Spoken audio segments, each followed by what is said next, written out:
Seja bem-vindo. Pronto para mais uma jornada ao desconhecido? Me encantaria saber de onde você está assistindo. Agora, coloque os fones, apague as luzes e tente não deixar o medo tomar conta de você. Meu nome é Rodrigo. Sou caminhoneiro há anos e conheço cada palmo desse asfalto. Mas nada, absolutamente nada, me preparou para o que viajou comigo e com minha família naquela noite.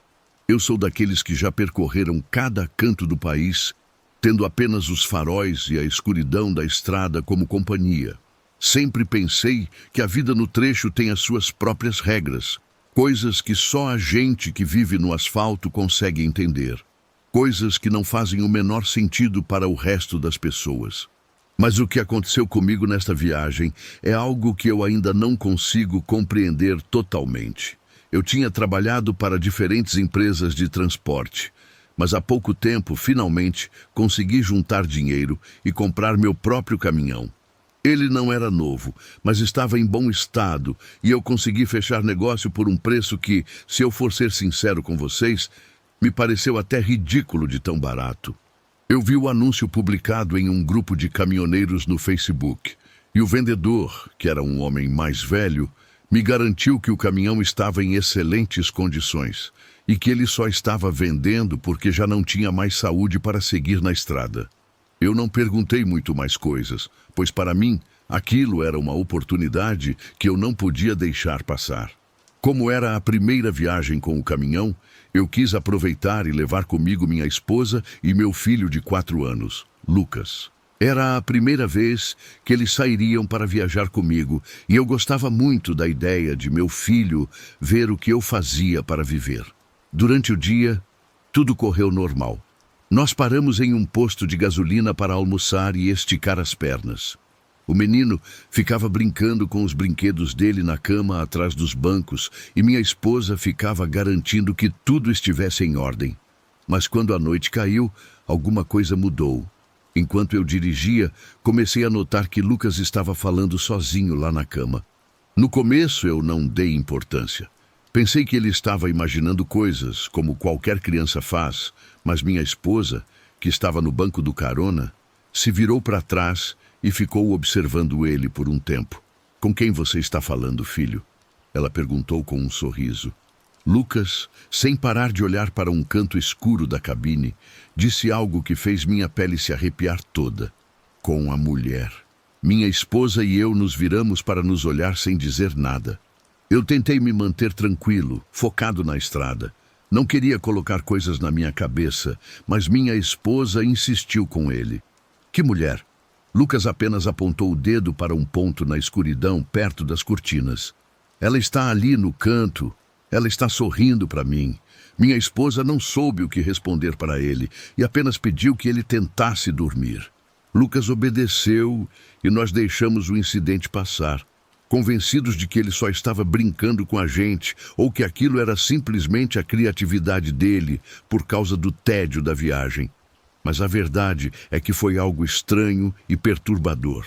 Passaram-se as horas e tudo parecia tranquilo até que, em plena madrugada, Lucas deu um grito do nada, acordando na mesma hora, o que nos tirou totalmente da nossa conversa.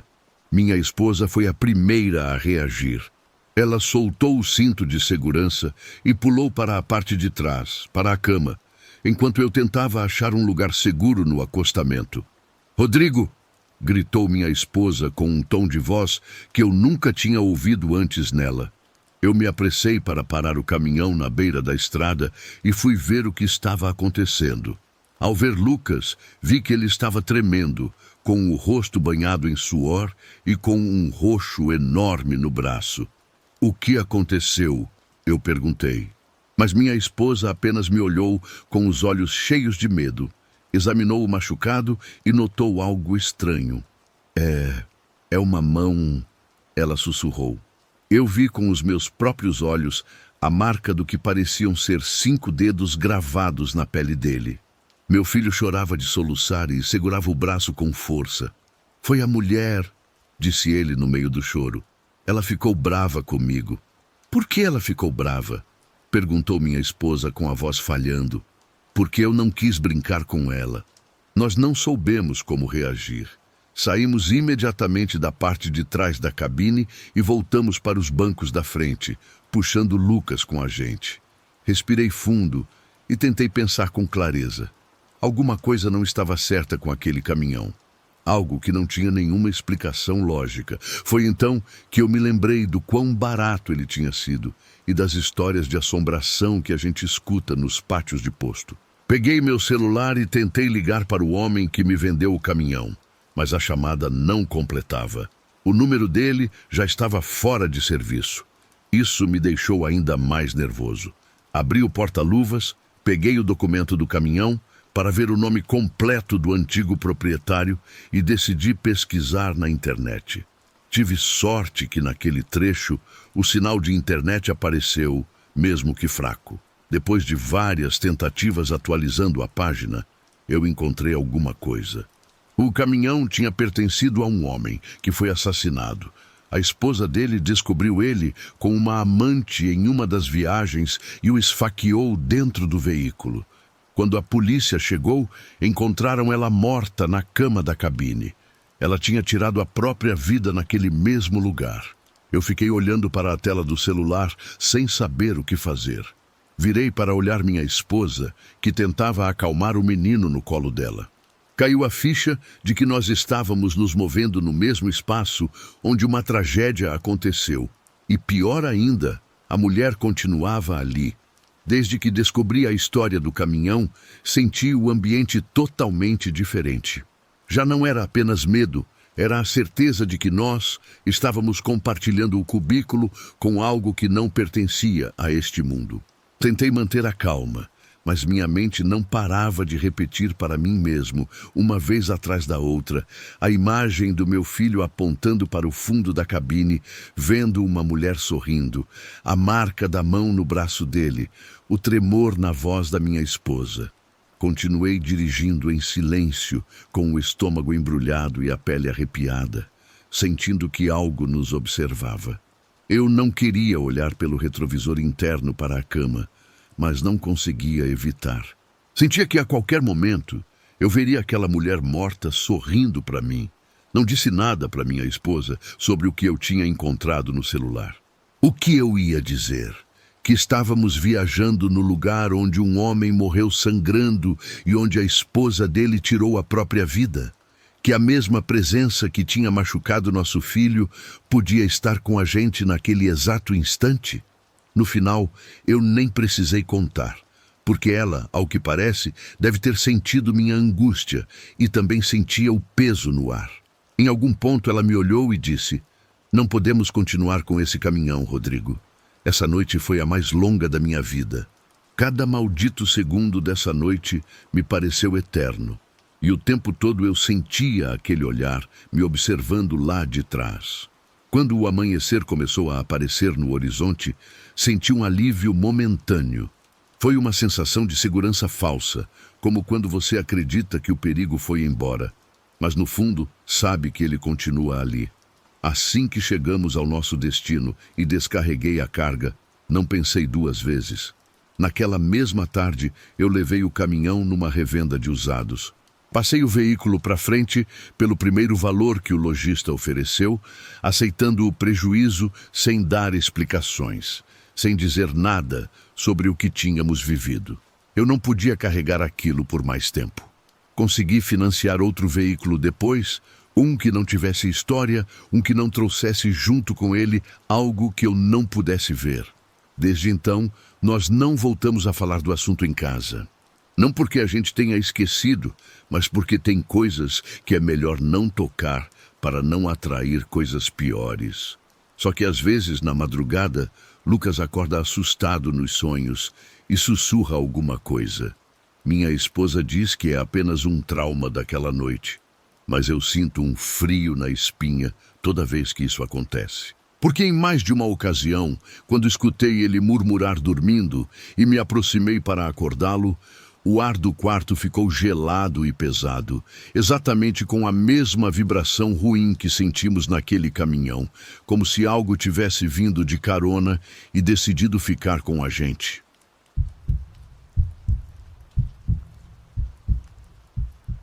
Meu nome é Armando e tenho mais de 20 anos de volante.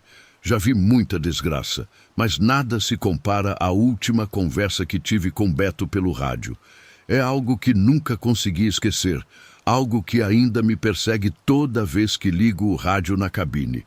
Beto e eu éramos companheiros de trecho. A gente não trabalhava para a mesma empresa, mas se cruzava em várias rotas durante a noite e ficava acordado conversando pelo rádio para fazer companhia um ao outro, espantar o sono e contar histórias. Qualquer caminhoneiro que já passou noites inteiras no volante sabe que a estrada pode ficar muito solitária.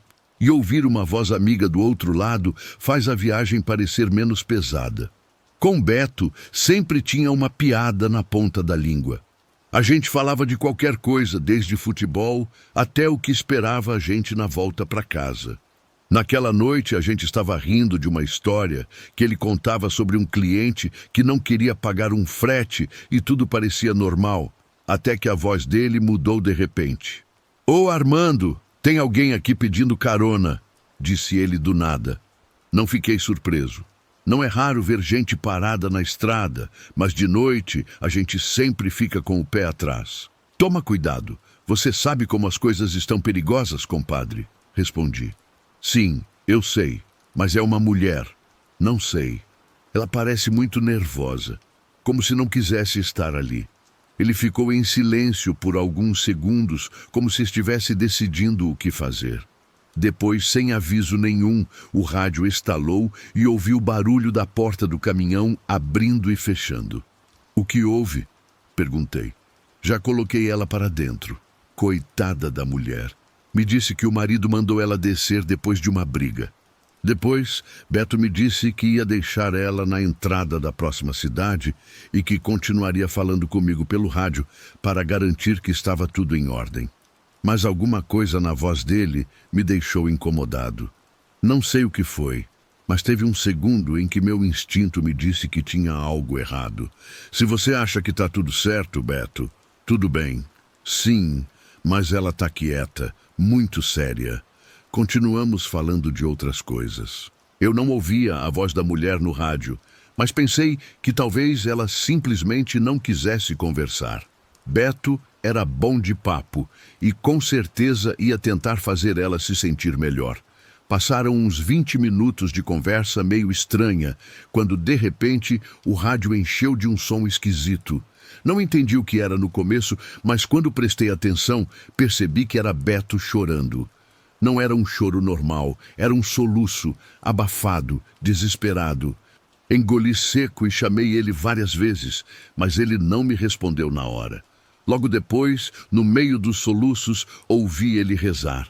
Ele estava murmurando orações cortadas, com a voz falhando, como se estivesse implorando por ajuda. Tentei acalmar ele e perguntar o que estava acontecendo, mas o rádio só devolvia o som da respiração dele agitada e a voz dele rezando. Então, um barulho novo vazou na transmissão. Eram uns berros agudos. Não saberia descrever direito, mas parecia bicho morrendo, um som agudo e distorcido que me arrepiou a pele. Eu não conseguia identificar que tipo de bicho faria aquele barulho. Mas o que mais me assustou foi que parecia vir de dentro do caminhão dele, e depois veio um grito. Beto pedia socorro, a voz dele parecia cheia de um terror que eu nunca tinha ouvido nele, um medo puro, de rasgar a alma. Segundos depois, uma pancada seca estourou no rádio e tudo cortou de repente. Tentei contato com ele uma vez, atrás da outra, mas o rádio só devolvia chiado. Tentei de tudo, mas no final foi impossível falar com ele de novo. Continuei dirigindo durante a noite com o estômago embrulhado, esperando que a qualquer momento ele voltasse a me responder. Mas ele nunca respondeu. De manhã, encontrei outros companheiros num posto de gasolina. Assim que cheguei, um deles me perguntou se eu sabia de Beto. Meu sangue gelou quando me fizeram essa pergunta e soube na hora que alguma coisa muito ruim tinha acontecido. Senti meu corpo ficar fraco quando me disseram que ele tinha sofrido um acidente. Perdeu o controle do caminhão e bateu numa mureta de concreto. Morreu na hora. Depois de tentar processar o que eu ouvi, eu não queria fazer a pergunta, mas fiz mesmo assim. Perguntei se tinha mais alguém na cabine com ele, mas me disseram que não, que ele estava sozinho. Senti o chão sumir. Eu sabia o que tinha ouvido. Sabia que Beto tinha colocado alguém no caminhão dele. Eu estava lá, ouvindo quando ele falou com ela, quando ofereceu carona e quando tentou puxar conversa. Não podia ser possível que não tivesse ninguém com ele. Decidi ir até o local do acidente. Não fazia ideia do que esperava encontrar, mas precisava de respostas. Quando cheguei, me aproximei de um policial rodoviário que estava terminando de examinar as últimas coisas. Cheguei perto e perguntei se tinha alguma coisa estranha na cena. Ele me olhou por um momento, como se duvidasse se devia me dizer alguma coisa. Me disse que a única coisa fora do comum foi o jeito como encontraram o corpo. Beto estava com os olhos abertos. Não era raro que alguns mortos ficassem assim depois de um acidente, mas o que chamou a atenção dele foi a expressão no rosto. Disse que ele tinha um olhar de pânico total, como se tivesse visto alguma coisa aterrorizante segundos antes de morrer. Não soube o que pensar. Não tinha como explicar o que tinha acontecido, mas na minha cabeça se repetia uma única ideia. Beto não estava sozinho quando morreu. Tinha alguma coisa com ele naquele caminhão, alguma coisa que ninguém mais viu. Nunca mais falei disso com ninguém. Não faz sentido tentar explicar quando nem eu mesmo consigo entender. Agora, em cada viagem que tenho que dirigir à noite, não consigo evitar olhar para o acostamento, como se a qualquer momento eu fosse ver uma mulher parada lá esperando, igual aquela mulher que Beto viu naquela noite.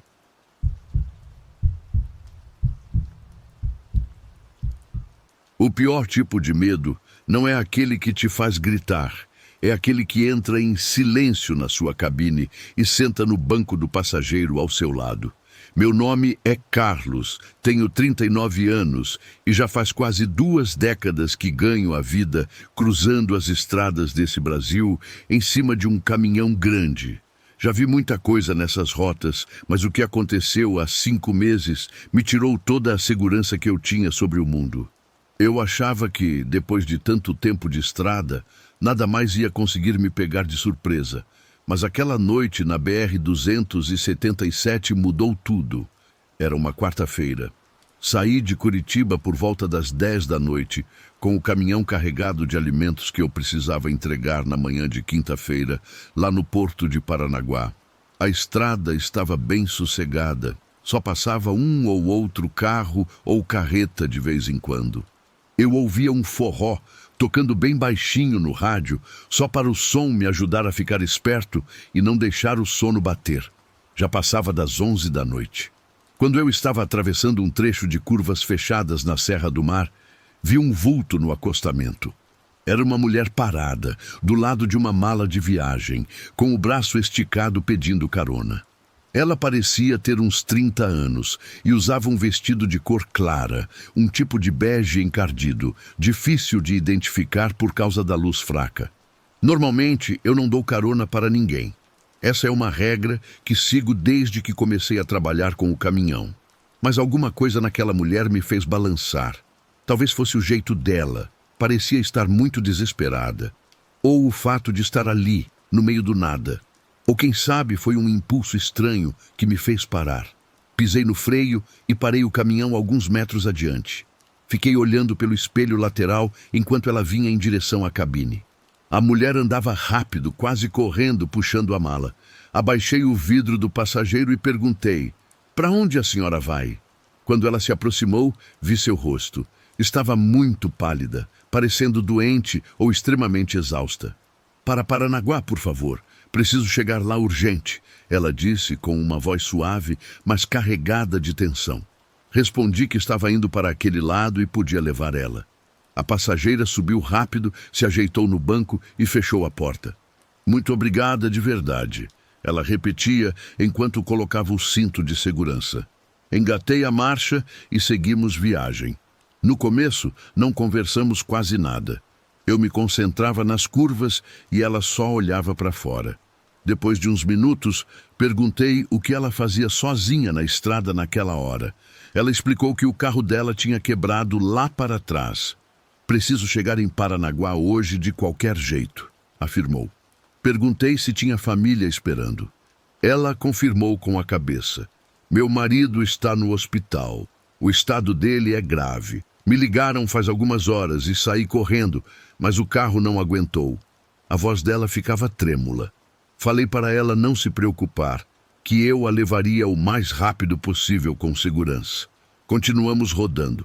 Ela tirou o celular da bolsa e tentou ligar, mas não tinha sinal. Não pega celular nessa parte da serra, expliquei. Daqui a uns 30 minutos, quando a gente começar a descer, o sinal volta. A mulher guardou o aparelho e deu um suspiro fundo. Dava para ver sua angústia. A senhora quer água? Tem uma garrafa térmica ali atrás, ofereci. Ela apenas recusou. Não, obrigada.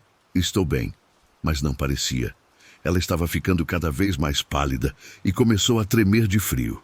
Quer que eu ligue o ar quente? Perguntei. Ela me olhou com um sorriso bem fraquinho. Sim, por favor. Sinto muito frio. Liguei o aquecimento, apesar de eu estar sentindo um calor normal. Ela se abraçou e voltou a olhar o breu lá fora. Passaram 20 minutos de silêncio total. Comecei a sentir um aperto estranho no peito. Tinha algo errado, mas eu não conseguia dizer o quê. Como é o nome do seu marido? Tentei puxar assunto. Ela demorou a responder como se não tivesse ouvido. Senhora, repeti. Ela virou para mim. Ele se chama Luciano. Estamos casados faz 8 anos. Perguntei o que tinha acontecido com ele. Um acidente na estrada, respondeu com uma voz sem vida, parecendo um robô. Aquilo me deixou em alerta. Quando foi isso? Perguntei. Faz 5 dias, ela respondeu. A conta não fechava na minha cabeça. Se o acidente tinha sido 5 dias atrás, por que só agora ela estava indo para o hospital? E por que dirigia sozinha naquelas condições? Desculpe, senhora, mas não entendo. Se o acidente foi há 5 dias, por que só agora a senhora está indo para lá? Perguntei diretamente. Ela me olhou com uma expressão muito estranha.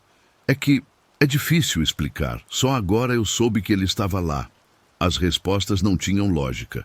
Decidi mudar de assunto, achando que ela pudesse estar em choque ou com algum problema mental.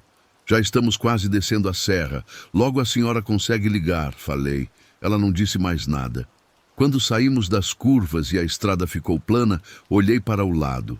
A passageira continuava ali, mas algo mudou drasticamente. O vestido, que antes parecia claro, agora estava cheio de manchas escuras. O rosto dela estava ainda mais pálido, quase cinza. Senhora, a senhora tem certeza que está bem?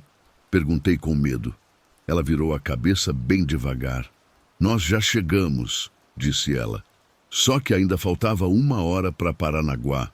Não, ainda falta um bom pedaço, corrigi. Ela balançou a cabeça. Não, eu já cheguei. Foi aqui. Aqui foi o quê? Perguntei confuso. Aqui foi o acidente, a mulher disse apontando para a frente. Naquele momento, passamos ao lado de uma cruz branca na beira da pista. Ela apontou para ela. Ali, disse. Um arrepio gelado percorreu meu corpo todo. Do que a senhora está falando? Perguntei, já começando a entender. Ela olhou no fundo dos meus olhos. O acidente onde eu estava dirigindo. 5 dias atrás eu ia para o hospital ver Luciano, mas nunca cheguei. Saí da pista bem aqui nessa curva. Minhas mãos apertaram o volante com força. A senhora está viva, está aqui sentada comigo. Falei com a voz trêmula. Ela deu um sorriso triste. Eu estou? Não sei. Mas preciso chegar até Luciano. Por isso continuo tentando. Por isso toda noite fico ali parada, esperando alguém me ajudar.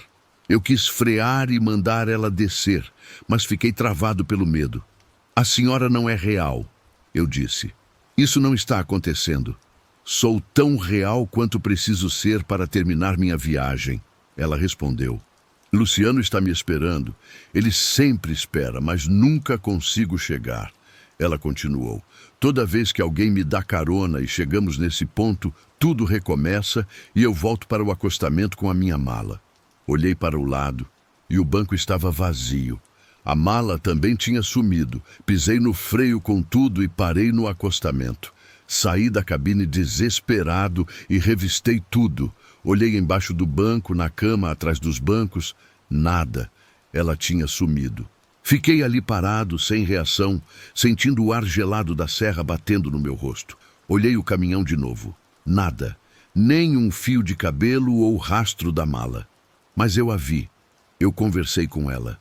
Subi no caminhão e passei devagar pela Cruz Branca. Parei o caminhão, desci e caminhei até lá, iluminando com a lanterna do celular. Tinha flores frescas e uma foto pequena, protegida por um plástico. O nome escrito na madeira era Larissa.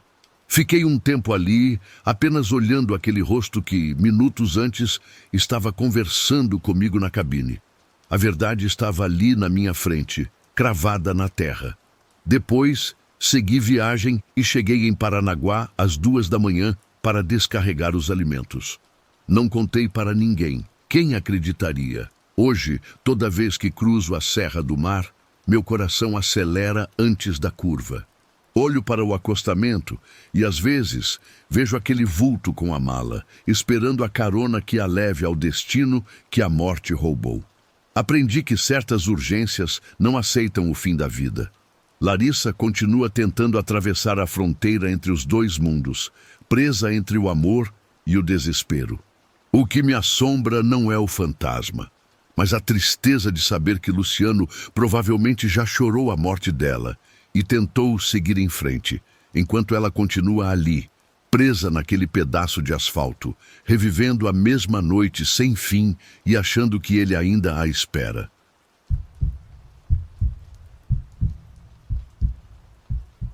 Meu nome é Francisco Filho, e depois de 15 anos vivendo na estrada, achei que já tinha visto de tudo e que nada mais me assustava.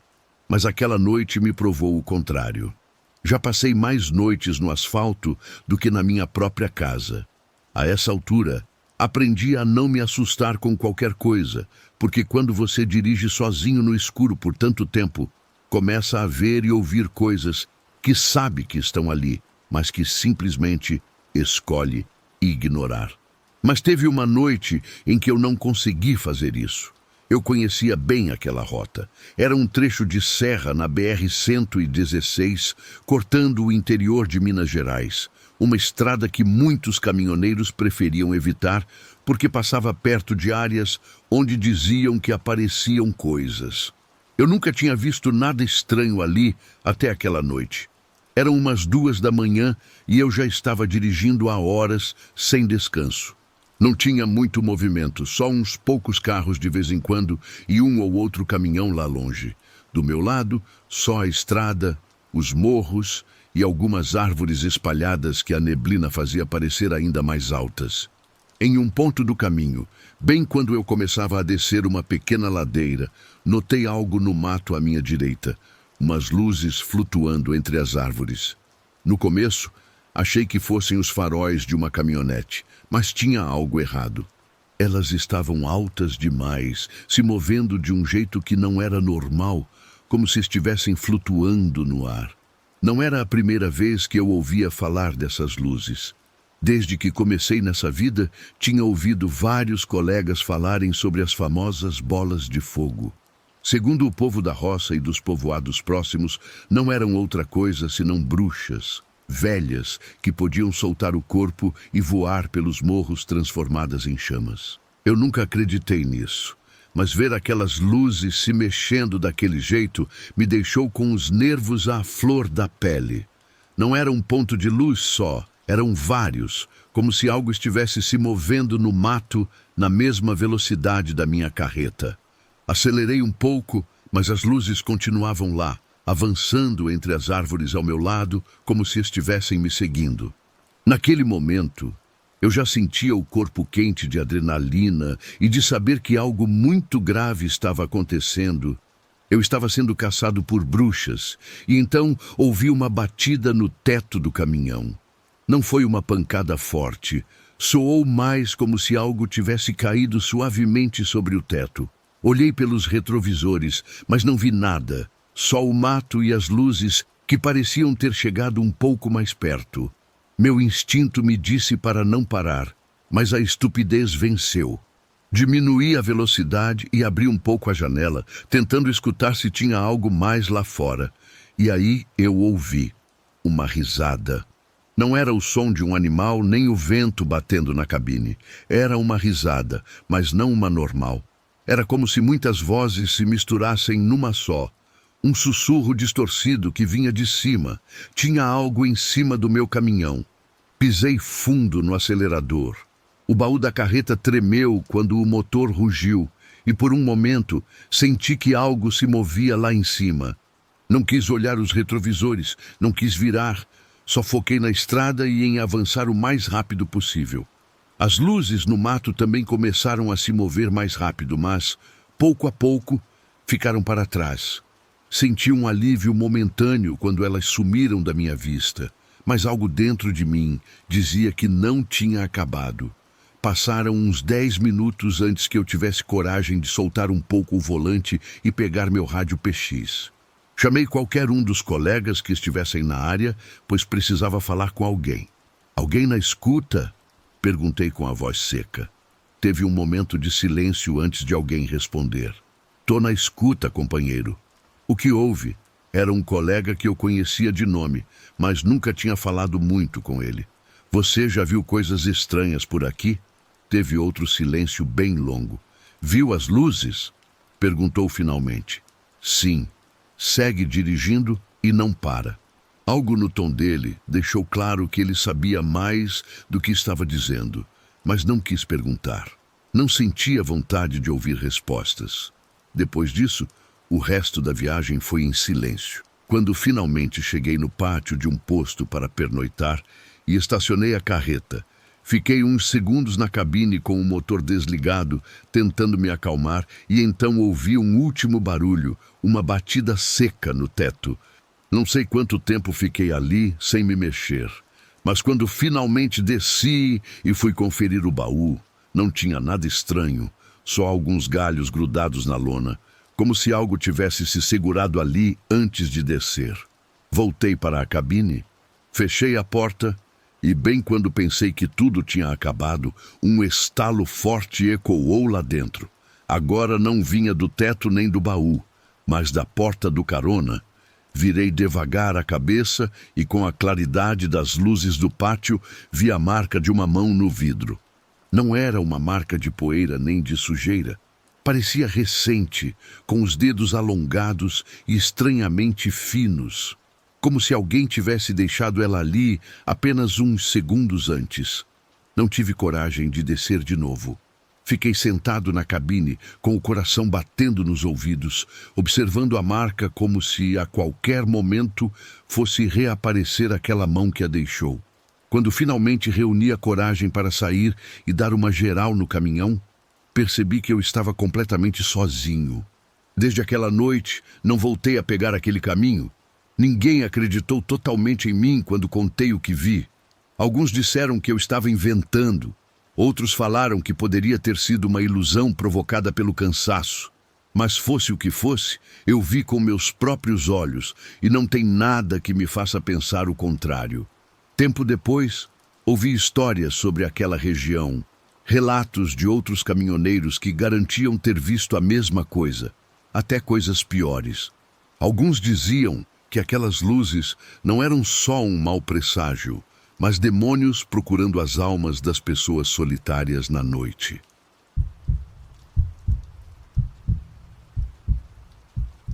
Quem vive na estrada sabe que a solidão é perigosa, mas o silêncio é pior ainda. É no silêncio que você descobre que nunca está realmente sozinho. Passar tanto tempo atrás do volante faz você aprender a ler os sinais do asfalto, a entender quando tem alguma coisa errada, quando a peça não encaixa. Só que naquela noite eu não escutei os avisos. Eu não percebi que tinha entrado num caminho onde eu não devia estar, até que já era tarde demais. Naquele dia, eu saí com uma carga pesada de Feira de Santana, na Bahia, rumo a São Paulo. Já tinha cruzado a divisa e estava rodando pelo norte de Minas quando parei num posto de gasolina na beira da rodovia. Enquanto eu tomava um café rapidinho para acordar, um homem puxou conversa e comentou sobre um atalho que, segundo ele, ia me fazer economizar pelo menos umas 2 horas de viagem fugindo das serras e do trânsito pesado. Ele disse que pouca gente usava aquele desvio, que era uma estrada de terra batida tranquila. Eu não devia ter dado ouvidos a ele, mas depois de tantas horas dirigindo, qualquer jeito de encurtar o trajeto parecia uma ideia tentadora. Eu não fazia ideia de que estava prestes a desviar para um lugar que parecia não existir em mapa nenhum. Os primeiros quilômetros foram tranquilos. A estrada até que não estava tão ruim, mas depois de um tempo, as coisas começaram a ficar estranhas. Não tinha placas, nem casas, nem postes de luz. Só tinha o mato alto de cada lado da estrada e a escuridão que ficava cada vez mais densa, um breu total. Eu conferi o GPS no celular, mas o mapa não carregava. A tela ficava cinza, sem sinal, como se aquela estrada não existisse. Tentei não ligar muito para isso e continuei avançando, mas de repente senti um tranco forte no volante. O caminhão começou a perder força, engasgou, até que apagou completamente. Girei a chave tentando ligar várias vezes, mas nada acontecia. O motor estava morto. Foi aí que eu soube que estava com um problema sério. Apertei o botão do rádio PX para pedir ajuda na frequência, mas só tinha chiado. Então tentei com meu celular, disquei 190 e depois de várias tentativas falhando, a chamada finalmente completou. Me disseram que iam mandar ajuda, mas que por causa da região ser muito isolada, iam demorar pelo menos umas 2 horas para chegar. Não me restou outra opção a não ser esperar. Desci da cabine para ver se podia fazer alguma coisa, levantei o capô, mas não entendia o que tinha acontecido. Tudo parecia estar em ordem. Não tinha cheiro de queimado, nem peça solta. Decidi me afastar um pouco da estrada e entrar no mato para aliviar a bexiga. Eu não ia ficar ali parado no meio do nada, feito um bobo. Foi nessa hora que eu escutei. Gritos vinham de dentro do mato, longe da beira da estrada. No começo, achei que fosse algum bicho, mas depois escutei claramente. Era a voz de um homem urrando de dor, pedindo socorro, implorando, como se estivessem fazendo alguma maldade muito grande com ele. Fiquei gelado. Meu instinto dizia para voltar correndo para o caminhão e me trancar, mas a curiosidade falou mais alto. Caminhei em direção ao mato fechado, tentando achar de onde vinha o som. Fui me enfiando no meio dos arbustos, pisando leve. Os gritos ficaram mais nítidos, até que cheguei numa clareira. O que eu vi ali vai me perseguir até o dia que eu morrer. Tinha 3 homens lá. Não consegui ver os rostos no escuro, mas vi o que eles estavam fazendo. Um deles segurava um rapaz pelos braços, forçando ele a ficar de joelhos, enquanto o outro colocava um saco plástico na cabeça dele. O terceiro tinha um facão na mão, e eu não vou ter estômago para dizer exatamente o que vi, mas tinha sangue para todo lado. Não era um assalto, aquilo era uma execução, uma desova. Recuei devagar, tentando não fazer ruído. Minha respiração estava acelerada, o coração na garganta, mas quando eu estava quase virando para sair, pisei num galho seco. O estalo foi alto e cortou o silêncio da noite. Os homens pararam na mesma hora. Senti o peso dos olhares deles na minha direção. Corri. Corri como um desesperado, atropelando o mato. Os gritos da vítima pararam e só escutei passos pesados atrás de mim. Alguém estava me caçando. Não olhei para trás, só corri até chegar no caminhão. Pulei para dentro, bati a porta e travei tudo. Eu sentia que tinha alguma coisa lá fora, rondando a cabine. Não sei se era minha paranoia ou se realmente tinha alguém ali. Só escutava o eco daqueles gritos na minha cabeça. Os minutos se arrastavam, até que finalmente vi as luzes do giroflex refletindo no retrovisor. Quando os policiais desceram, me fizeram sinal com a lanterna. Minhas pernas tremiam, mas consegui descer e contei tudo o que tinha visto. A resposta deles me deixou mais gelado do que a cena do crime. Um dos policiais me olhou com uma cara fechada e disse: "Olha, amigo, Melhor o senhor ir embora daqui agora. Seu caminhão já está pegando, né? Então monta e vai embora. Eu fiquei indignado. Disse que tinha um corpo lá, que eles tinham que investigar, mas o outro policial me interrompeu grosso.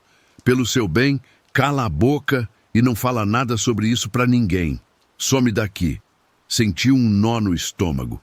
Aí eu soube que aqueles policiais sabiam exatamente o que estava acontecendo. Eles me escoltaram até a estrada principal, sem nem olhar para o mato. Quando voltei para a rodovia, parei no primeiro posto grande que encontrei. Minhas mãos ainda tremiam. Um colega caminhoneiro encostou quando me viu pálido e perguntou o que estava pegando. Contei por cima o susto e a expressão dele mudou. Ele disse para nunca, em hipótese nenhuma, pegar aqueles atalhos de terra no norte de Minas, que aquelas estradas não apareciam nos mapas por um motivo e que não era a primeira vez que alguém via coisas que não devia naquela zona. Nunca mais peguei rota desconhecida. Não sei se os homens no mato gravaram meu rosto. Não sei se os policiais faziam parte do esquema ou só tinham medo. A única coisa que sei é que tem coisas nessa vida que é melhor não ver, e tem lugares nesse Brasil onde é melhor nunca parar o motor.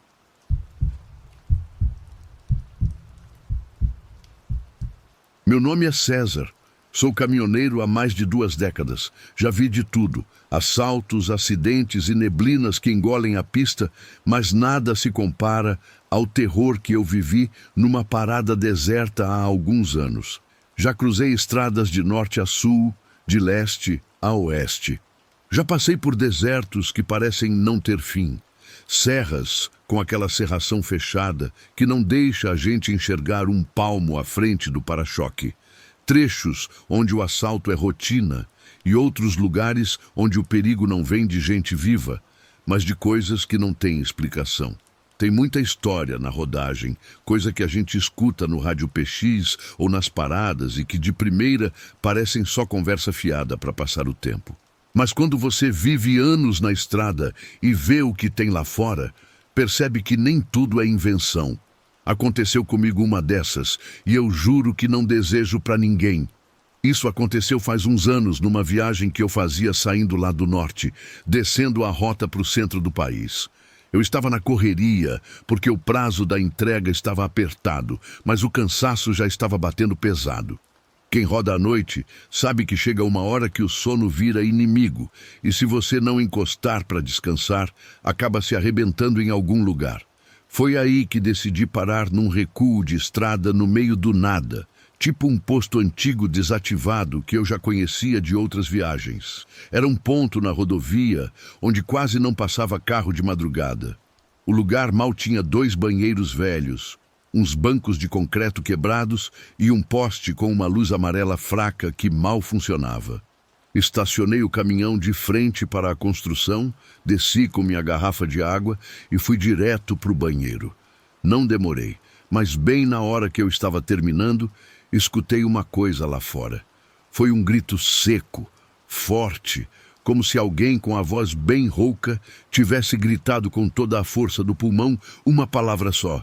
Vai embora! Fiquei quieto na hora. Pensei que fosse alguém discutindo ou talvez algum bêbado perdido ali, mas não fazia sentido porque eu não tinha cruzado com nenhum carro por quilômetros e não tinha cidade perto. Esperei uns segundos dentro do banheiro, tentando ouvir mais alguma coisa. Mas ficou tudo silêncio de novo, só o barulho do vento batendo no mato seco e os grilos cantando. Terminei rápido e saí com o celular na mão, usando a lanterna para iluminar em volta. Não dava para ver nada de errado, mas eu estava com aquele arrepio na nuca, aquela sensação ruim de quando você sabe que não está sozinho, mesmo sem ver ninguém. E aí eu escutei de novo. Vai embora. Mas dessa vez foi diferente. Não veio de fora, não veio de longe. Gritaram direto no meu ouvido. Dei um pulo de susto porque o barulho foi alto demais, a centímetros de mim, e um gelo correu meu corpo todo. Senti como se tivesse alguma coisa colada nas minhas costas, respirando no meu pescoço. O susto foi tão grande que deixei o celular cair. E quando abaixei para pegar, vi um negócio que me travou o corpo inteiro. Tinha umas manchas escuras no cimento. Era sangue. Segui o rastro com o olho. E uns metros para frente, no meio do mato alto, vi uma coisa que não devia estar ali de jeito nenhum. Um pé humano. Não era um sapato, nem uma bota velha perdida. Era um pé de verdade, com a pele branca e suja, os dedos duros e a carne cortada de um jeito todo torto, parecendo que tinha sido arrancado na força bruta. Não pensei duas vezes. Saí disparado para o caminhão, entrei, tranquei a porta, girei a chave e saí rasgando dali o mais rápido que consegui. Enquanto eu saía daquele recuo, olhei pelo retrovisor esperando ver alguém, o dono daquela voz. Mas não tinha ninguém, só a luz falhando do poste iluminando a estrada vazia. Dirigi sem parar até o próximo posto da polícia rodoviária. Foi difícil explicar o que eu tinha visto sem parecer que eu estava doido, mas quando os policiais olharam a gravação da câmera de segurança que fica no meu para-brisa, a conversa mudou. Eles ficaram sérios, não dava para ver ninguém gritando comigo na porta do banheiro, não aparecia nenhuma alma viva no vídeo, mas dava para ver claramente o rastro de sangue no chão iluminado pelo farol.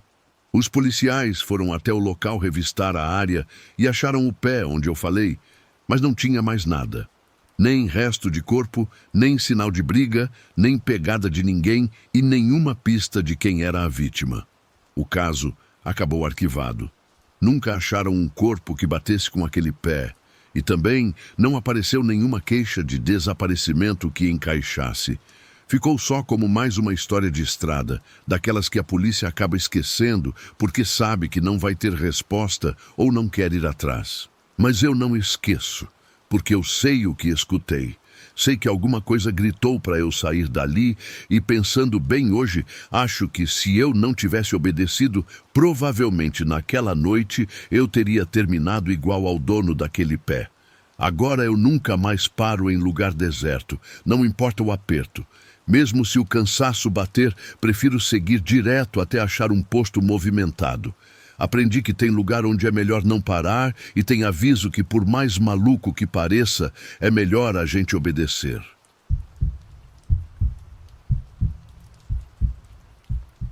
Eu nunca dei muita bola para superstição ou histórias de assombração, mas a estrada me ensinou que existem lugares onde a gente jamais deve fazer perguntas. Não estou falando de fantasmas de filme ou daquelas lendas que contam para assustar quem acabou de tirar a carteira de habilitação. Falo de lugares onde as coisas simplesmente não batem, como se o tempo não passasse do jeito certo ou como se a gente cruzasse uma linha invisível onde as regras do mundo mudam. Com o passar dos anos, aprendi que os melhores conselhos de outros estradeiros não estão nas normas da transportadora, mas sim nos avisos que rolam de boca em boca, nos restaurantes de beira de estrada e nas conversas pelo rádio amador. Só que naquele dia, como já fiz tantas outras vezes, decidi ignorar a voz da experiência. Eu tinha saído bem cedo, levando uma carga de peças industriais. Era aquele tipo de frete que não parece valer uma fortuna, mas que qualquer seguradora pagaria sem reclamar se a carga sumisse no mapa. O trecho era longo e eu já estava há muitas horas grudado no banco. Então, comecei a procurar um canto para parar, nem que fosse só para esticar as pernas e tomar alguma coisa. O meu plano original era puxar até um posto recomendado pela empresa, mas o sono começou a pesar nos meus olhos antes do que eu esperava. Vi uma placa de posto a alguns quilômetros e decidi que não faria diferença dormir ali ou mais para frente.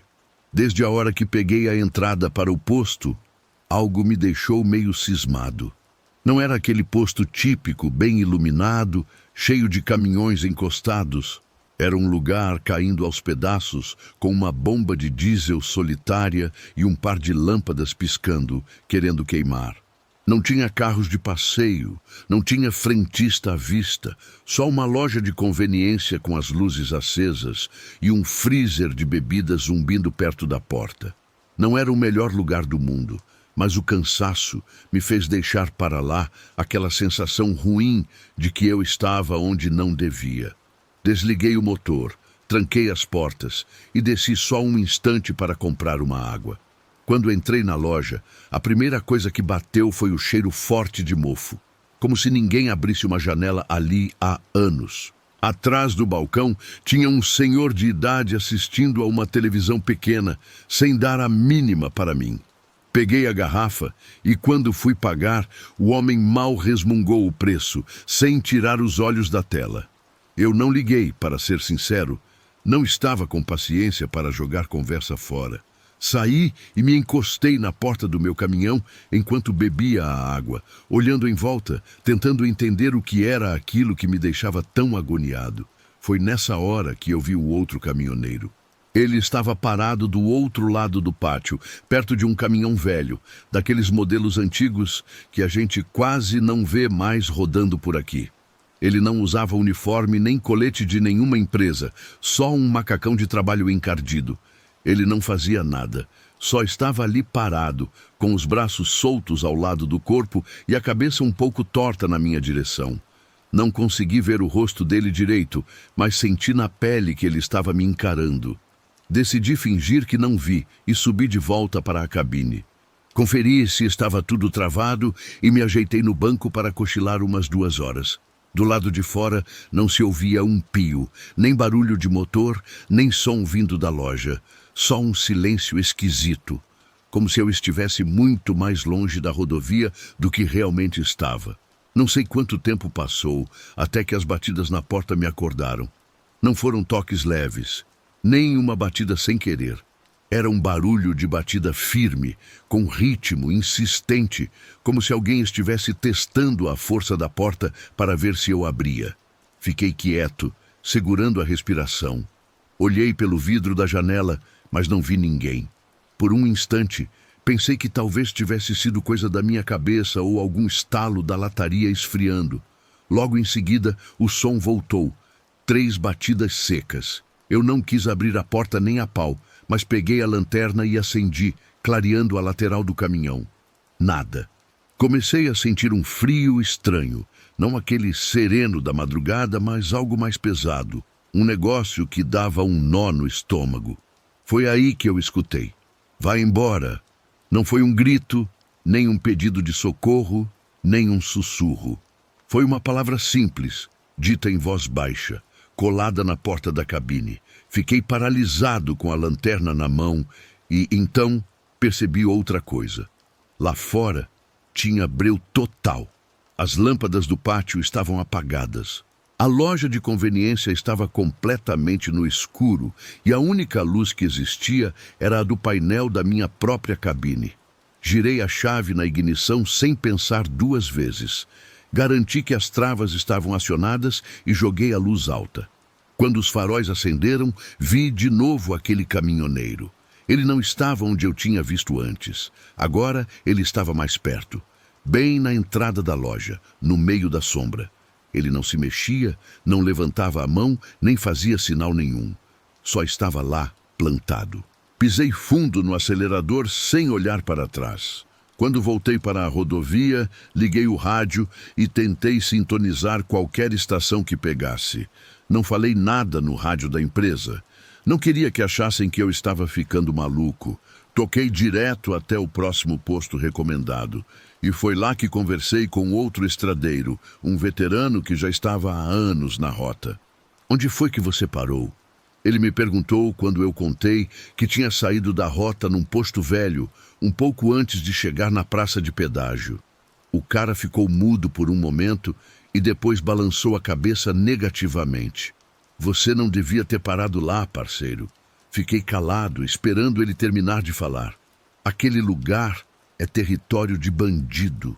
Anos atrás, o tráfico usava aquele ponto para fazer parada, mas não para descansar, e sim para sumir com gente.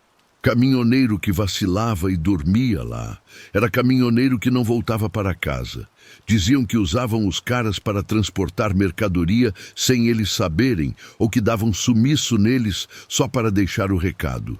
A polícia bateu lá várias vezes, mas nunca acharam nada. Não tem queixa, não tem corpo, só a fofoca que corre. Engoli seco. Então aquele sujeito que eu vi O outro motorista, ele concordou com a cabeça, devagar.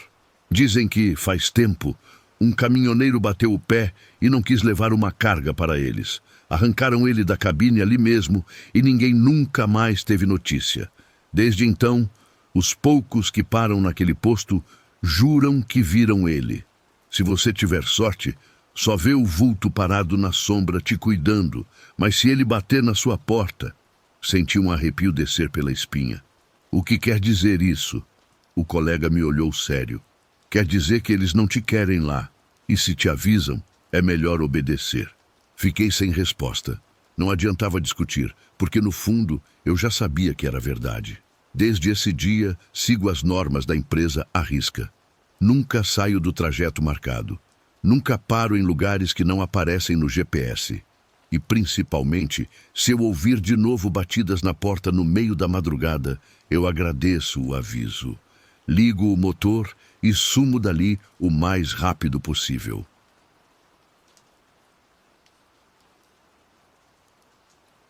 Meu nome é Zé Roberto, e o que eu vou contar agora aconteceu numa noite de trabalho que tinha tudo para ser normal, mas acabou virando o meu pior pesadelo. Eu sou caminhoneiro há pouco mais de 15 anos e já vi muitas coisas que não são tão comuns de se ver. Mas tem uma em especial que até hoje continua me causando muita aflição e um pouco de ansiedade quando eu lembro. E é isso que eu quero compartilhar com vocês. Faz uns 2 anos, eu estava dirigindo em uma rodovia aqui no Paraná. Eu estava trabalhando e já era o meu 2º dia viajando direto. Era de madrugada e o cansaço já estava batendo forte, então decidi encostar na primeira oportunidade que apareceu. Era um lugar que parecia ser um posto de gasolina desativado, caindo aos pedaços. Parecia que estava tudo abandonado mesmo, já que não tinha nenhum poste de luz aceso no local.